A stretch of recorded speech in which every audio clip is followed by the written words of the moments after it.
आइए, नमो नमः दोस्तों।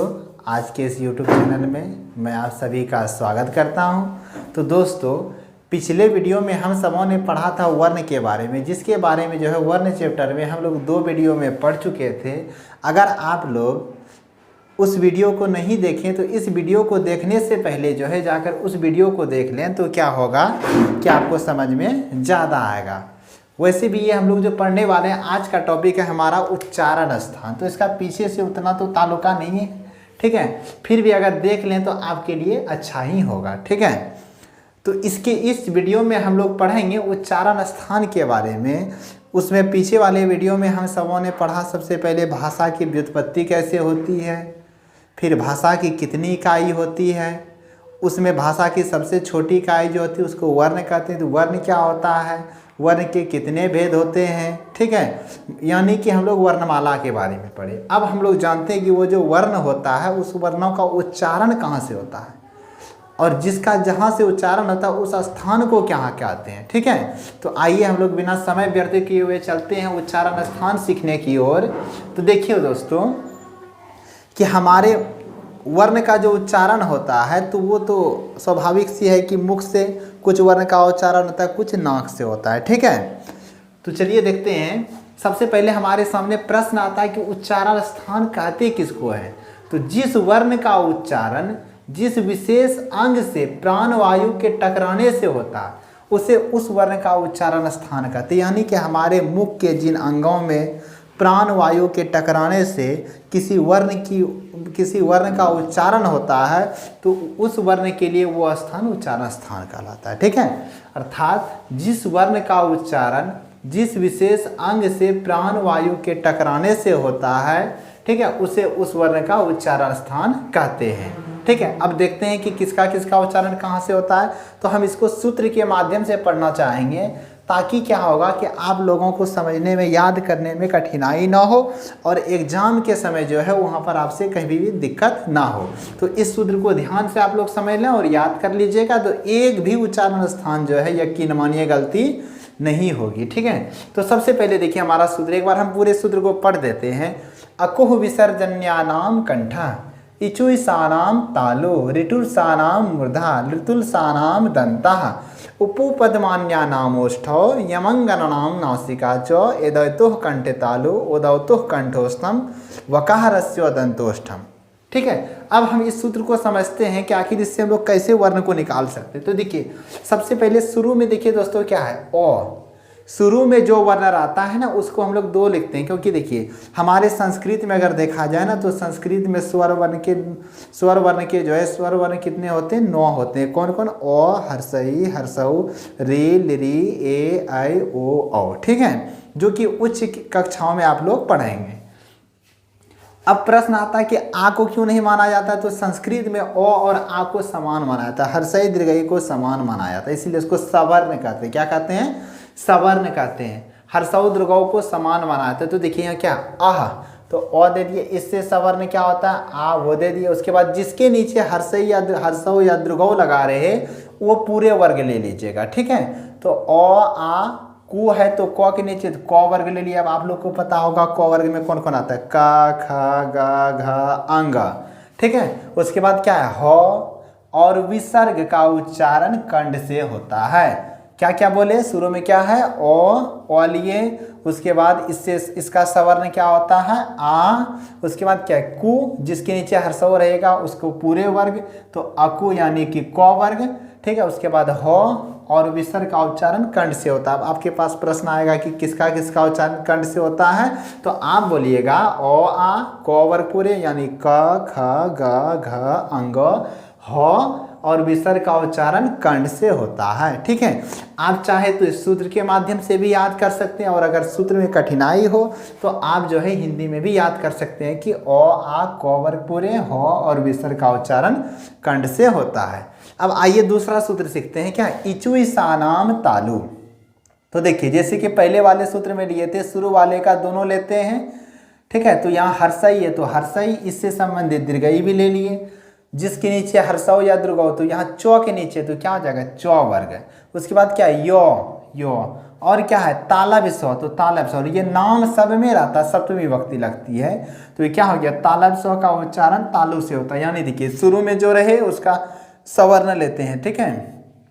तो हर्षई है तो हर्षई दीर्घ ले लिए, चू है यानी कि चौ वर्ग ले लिए, उसके बाद क्या है यो, तो यो और तालब स्व का उच्चारण तालु से होता है, ठीक है। फिर देखिए 3 नंबर रेटुर सानाम मूर्धा, तो छोटी री है तो री ले लिए, ठीक है। और एक और होता है छोटी री और एक होता है बड़ी री, ठीक है। इसका भी प्रयोग हम लोग पढ़ेंगे आगे संधि में, ठीक है।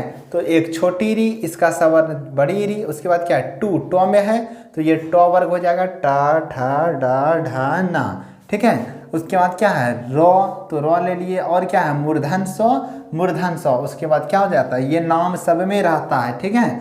तो क्या हो गया रिटुर सानाम मूर्धा, छोटी री बड़ी री टो वर्ग पूरे रॉ और मूर्धन सौ का उच्चारण कहाँ से होता है मूर्धा से। उसके बाद देखिए उपपद्मान्या नामोष्ठ, इसको क्या पढ़ेंगे उपपद्यमान्या नामोष्ठ, ठीक है। यानी क्या शुरू में हर्षौ है तो हर्षौ दीर्घौ, उसके बाद क्या है पू तो लेंगे प वर्ग, उसके बाद क्या उपदमान्य। अब उपदमान्य क्या होता है इसको 1 मिनट के लिए समझ जाइए या इसको आगे बता देंगे, ठीक है।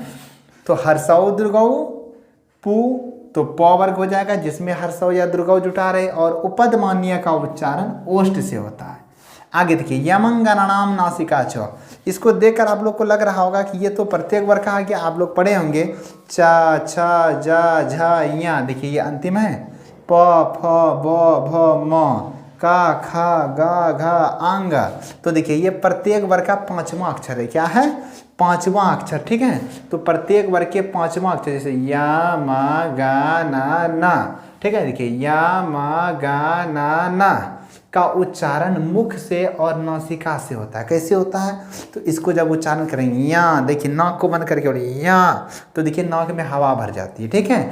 इससे हमें पता चलता है कि प्रत्येक वर्ग के 5वें वर्ण को उच्चारण करने में मुख और नासिका दोनों का सहायता लेना पड़ता है, इसीलिए इसे क्या कहते हैं अनुनासिक वर्ण कहते हैं। एग्जाम में पूछ लिया जाएगा कि अनुनासिक वर्ण कौन है, तो प्रत्येक वर्ग का 5वां अक्षर अनुनासिक होता है। और भी होता है, अगर किसी वर्ण को हमें अनुनासिक बनाना हो ना तो हम लोग क्या करेंगे उसके ऊपर चंद्र बिंदु लगा देंगे। चंद्र बिंदु लगा रहे तो अनुनासिक होगा, चंद्र बिंदु नहीं लगा रहे तो निरनुनासिक होगा, ठीक है। तो प्रत्येक वर्ग का 5वां अक्षर या अगर किसी के ऊपर चंद्र बिंदु लगा रहे तो वो क्या होगा अनुनासिक होगा, और अगर चंद्र बिंदु लगा नहीं रहे तो वो आपका अनुनासिक नहीं होगा। आगे देखिए एदैतो कंठ तालु, एदैतो कंठ तालु यानी ए ऐ का उच्चारण कंठ और तालु दोनों की जगह से मिलके होता है, इसीलिए पूछा जाता है कि ए ऐ का उच्चारण कहाँ से होता है तो कंठ और तालु से, ठीक है। एक आप नहीं मार सकते, अगर उच्चारण करके मारते ए तो आपका गलत हो सकता है, लेकिन इन सूत्र के माध्यम से आपका कभी भी गलत नहीं होगा। देखिए एदैतो कंठ तालु, ए ऐ का उच्चारण कंठ और तालु दोनों से होता है। उसके बाद क्या ओदौतो कंठोस्थम, तो क्या हो ओ औ का उच्चारण कंठ ओष्ठ दोनों से होता है। वकाह रस्योदंतोष्ठम, व का उच्चारण दांत ओष्ठ से होता है, ठीक है। तो एक बार फिर से रिवीजन कर लीजिए आप लोग मेरे साथ। तो सबसे पहले हम लोग क्या पढ़े उच्चारण स्थान किसे कहते हैं, तो जिस वर्ण का उच्चारण मुख के जिस अंग से प्राण वायु के टकराने से होता है उसे उस वर्ण का उच्चारण स्थान कहते थे। हमारे मुख में उच्चारण स्थान क्या है, कंठ से किसी वर्ण का उत्पत्ति होता है, किसी का ओष्ठ के मिलने से होता है, किसी का दांत से होता है, किसी का मूर्धा से होता है, किसी का तालु से, किसी का नाक से, किसी का कंठ ओष्ठ से मिलने से, ठीक है। तो ये सारा हमारा क्या हुआ उच्चारण स्थान हुआ। तो हम लोग पढ़े कि किन किन वर्णों का उच्चारण कहाँ से होता है। एक बार फिर से देखिए, हम बोले कि जो शुरू में वर्ण रहे उसका सवर्ण भी लिया जाता है। सवर्ण मतलब उसके समान वर्ण।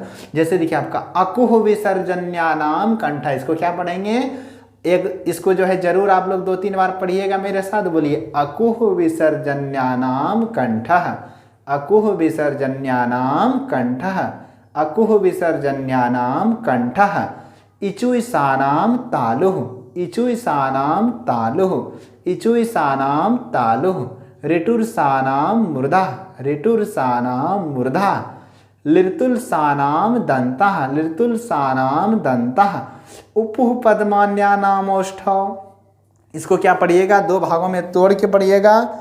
क्या क्या उपुः पद्यमान्या नामोष्ठौ, ठीक है। उपुपद्यमान्या नामोष्ठ, उपुपद्यमान्या नामोष्ठ, उपुपद्यमान्या नामोष्ठ, यमंगननाम नासिका च, यमंगननाम नासिका च।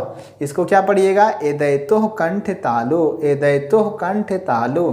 इसको उदौतोह कंठोस्थम, उदौतोह कंठ ओष्ठम, वकारस्यो दंतोष्ठम, वकारस्यो दंतोष्ठम। अब इसको एक बार फिर से समझ लेते हैं। शुरू में जो वर्ण रहे उसका दोनों वर्ण लेते हैं। क्या है, ओ तो ओ ले लिए, आ ले लिए, जिसके नीचे हर्षौ या दुर्गौ लगा रहे हैं उसको भी, तो क के नीचे क्या लिखेंगे, क वर्ग, क वर्ग में क ख ग घ अंगा, जो कि पिछले वीडियो में हम लोग पढ़ लिए। ठीक है, तो ओ आ, कु है तो क वर्ग, उसके बाद ह है तो ह, और विसर्ग है तो विसर्ग। इन सारे का उच्चारण कहाँ से होता है, कंठ से होता है। ठीक है, कंठ से इतने सवर्ण का उच्चारण। दूसरा क्या, इचु सानाम तालु, तो शुरू में जो रहे उसका सवर्ण लेते हैं, तो हर्षई है तो दीर्घई भी ले लिए। चू, जिसके नीचे हर्षौ दीर्घौ लगा रहे तो पूरे वर्ग, तो चौ वर्ग, हर्षई दीर्घई चौ वर्ग। यो और ताला विषव का उच्चारण तालु से, याद रखिएगा। ताला विषव का उच्चारण तालु से, मूर्धन्य का मूर्धा से, और दंत स्व का दांत से होता है। ठीक है, उसके बाद क्या, रेटुर सानाम मूर्धा, री जो होता है ना, दो री होता है, एक छोटी री एक बड़ी री। जैसे आप लोग संधि में पढ़िएगा, ठीक है, कि पितृ जोड़ रिकारा, यानी तो मातृ जोड़ भ्रातृ जोड़ रीनम बराबर भ्रातृनम, मतलब छोटी री मिलकर के बड़ी री हो जाता है। तो इसको हम लोग जो है पढ़ेंगे संधि में। ठीक है, तो देखिए, छोटी री है तो छोटी री बड़ी री, टू है तो टो वर्ग, रो है तो रो, और यहाँ क्या मूर्धन स्व है तो मूर्धन स्व का उच्चारण मूर्धा से। अंत में सब में नाम नाम सप्तमी विभक्ति ये छोड़ देंगे।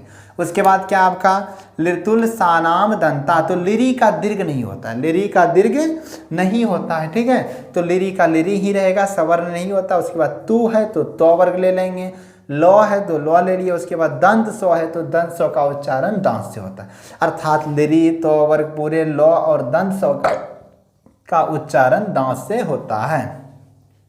उसके बाद क्या, उपपद्यमान्या नामोष्ठौ, यानी हर्षौ दीर्घौ प वर्ग, और उपदमान्या का उच्चारण जो है ओष्ठ से होता है। अब उपदमान्य क्या होता है समझ लीजिए, कि अगर प और फ के पहले, ध्यान दीजिए यहीं पर लिख देते हैं, अगर प और फ के पहले दो अर्ध विसर्ग लगा रहे, जैसे देखिए दो अर्ध विसर्ग का चिन्ह लगा रहे हैं, तो इसको उपदमानीय कहते हैं। क्या कहते हैं, उपध्यमानीय। यदि प और फ से पहले दो अर्ध विसर्ग लगा रहे तो उसे उपध्यमानीय कहते हैं। क्या कहते हैं, उपध्यमानीय। ठीक है, सिर्फ प और फ के पहले। उसके बाद यमंगननाम नासिका, अर्थात प्रत्येक वर्ग का पांचवा अक्षर क्या होता है, अनुनासिक होता है, क्योंकि इसका उच्चारण मुख और नासिका दोनों से होता है। उसके बाद क्या, एदैतोह कंठ तालु, ए ऐ, ए है ना तो इसका दीर्घ भी लेंगे, ए ऐ का उच्चारण कंठ तालु से होता है। उदौतोह कंठोष्ठम, ओ औ का उच्चारण कंठ ओष्ठ से होता है। वकारस्य दंतोष्ठम, व का उच्चारण दांत ओष्ठ से होता है। अब इसके बावजूद एक और उच्चारण बच जाता है। ठीक है, तो एक काम कीजिए, आप लोग इसको स्क्रीनशॉट लीजिए, उसके बाद फिर हम लोग जो उसको भी जान लेते हैं।